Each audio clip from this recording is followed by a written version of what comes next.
ढेर सारे शुभकामना। सब यूट्यूब फैमिली के, फेसबुक फैमिली के हार्दिक शुभकामना। और सब गोटा एकदम खुशी आनंद से कल रक्षाबंधन मनाओ। कल रक्षाबंधन है तो बहुत खुशी हम सब कि सब गोटा के भाई कल मिल थी और बहन से राखी बने थी। तो सब गोटा के भाई हमेशा एकदम खुशहाल रहे। आ सब दीदी के भाई सालों साल जिए।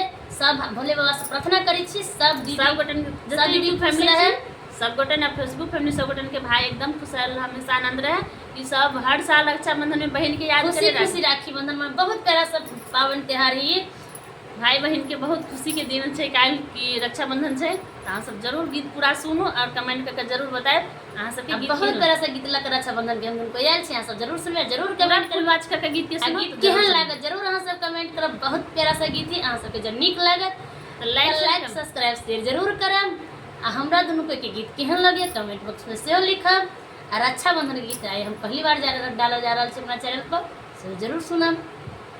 तीसरा गीत हो गया एम की कहाँ डाल लिया नहीं तीसरा गीत तो बहुत प्यारा सा गीत है। यहाँ सब जरूर सुनबे, जरूर कमेंट करबे। बहुत प्यारा सा गीत है, गीत के यहाँ सब कखनो नहीं भूलबे। बहुत प्यारा सा गीत है। सोने का